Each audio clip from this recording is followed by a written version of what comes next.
Hi guys, I'm going to do this again, take two. Okay, I think we were in a bad reception spot just before, so I've had to do it again. So, William Quang here from the Adelaide Hill Pain Clinic, just over 1 week from the City of Bay. So if you've got any friends who are going in City of Bay and they're really quite serious about it, yeah, tag them in this video and share it to them.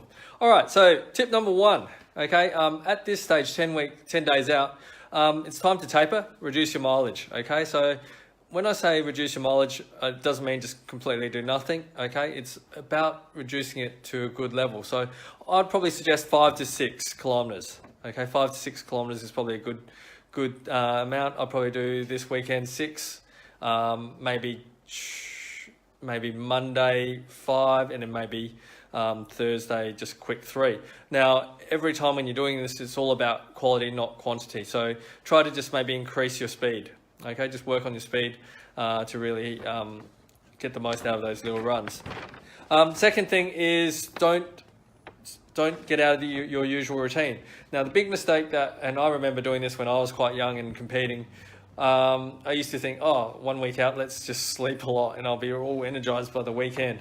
No, that's not what happens. It actually makes you more lethargic on race day. Third thing, new shoes. Okay, break them in now. Okay, if you do have new shoes, you've got to wear them now and try them out now. Okay, if you do get any blisters or any pain from them, you've got to return back to your old shoes. Okay, that blister might be like a flat tire on the day of race day in 10 days. Fourth thing, okay, you might feel really guilty for going for 2 runs rather than 3 runs last week. It doesn't mean that you've got to go for 4 runs this week or 5 runs to make up for it, okay? It will not make a difference to your time, okay? So don't feel compelled to do that extra workout. Fifth thing, okay, now when I was competing, one important thing was never to get sick. And once I realized that, I started taking multivitamins probably about 10 days out. Yeah, so that's really quite handy. I also found that it just gave me a little bit of a boost. So I'm not talking about performance enhancing drugs or steroids or anything, just your local, I think I just use Swiss multivitamins from memory. Sixth thing is, getting some muscle work. So muscle work, dry needling and massage. I'd probably suggest if you do the dry needling, you got to do it in the next, or at least over the weekend. Okay, the muscles usually feel a bit heavy for the next 2 days afterwards. So just do the dry needling now if you want to do it. If not, do the nicer one, do the massage. Do one now and probably about 2 days out from the race. Last final thing, quite logical, make sure you eat well and hydrate yourself, okay? So don't eat garbage, don't go to Macca's, Hungry Jack's. Just make sure you eat nice clean foods, probably more lighter carb orientated foods like pastas and sushis. All right, that's it guys. All right, so next week what I'm going to do is I'm going to talk about 2 days out. And the questions I always got was things like carb loading and all that sort of stuff. All right, excellent. I'm just about to jump on the plane. I'm going to a running technique workshop over in the Gold Coast. 4 days off after that, and then I've got a 3-day conference. So the next video will be up in sunny Queensland. All right, have a great one. If you have any friends who are really serious about the City of Bay, tag them in. Have a great one. Bye.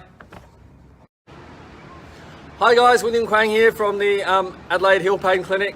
Now, I'm up in Queensland at the moment with the conference, and I've got a race. I've got about 10 minutes before I've actually got to get there. So I'm just going to do this really quick Facebook Live for those going in the City of Bay. 2 days out now, okay? The reason why I didn't do it the day before, because it's actually quite important to do it 2 days out. Now, first thing I'm going to talk about is what to eat. So you may have heard of carb loading. Now, people usually think that's a big bowl of pasta the day before, the night before.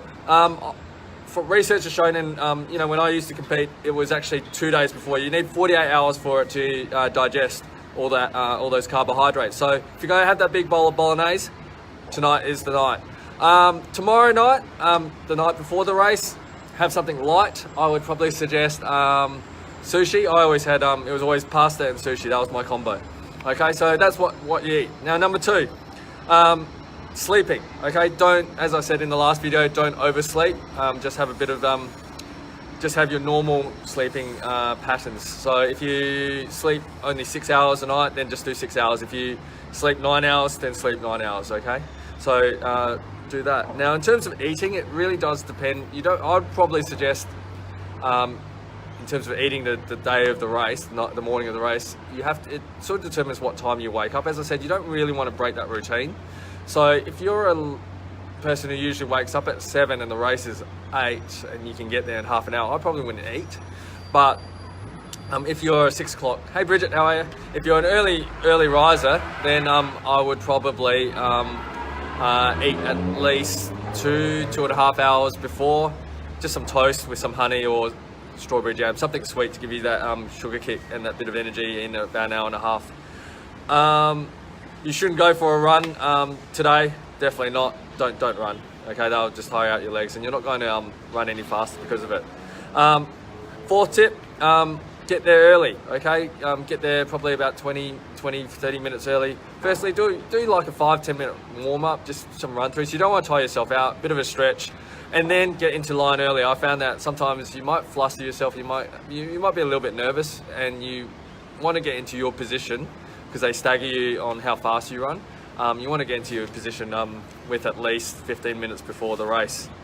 All right, next thing, fifth thing, the first kilometre. The first kilometre is actually a bit of a frenzy. Everyone just goes out really hard. It's a bit like the running of the bulls, so people do head out pretty fast. So try not to run out too fast. I'd probably suggest maybe 10-20% faster than you would usually. So definitely do that, but don't sprint out from the block. So I always remember when I was running, you'd see those guys that would just smash through really fast. Hey Tiana again, run through really fast, and then they'd run out of puff, and at around the Carolta Park, Kmart, you'd see them with their hands on their knees running. I actually did see one guy a couple of years ago throwing up at the bin in Jetty Road, so that was actually quite funny because he really did go out really hard and fast, and he obviously was pushing himself, so good on him.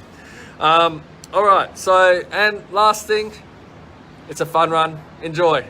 All right, so if you got any friends, family, or you really want to do well yourself, like this, tag this, comment on your friends, please do that.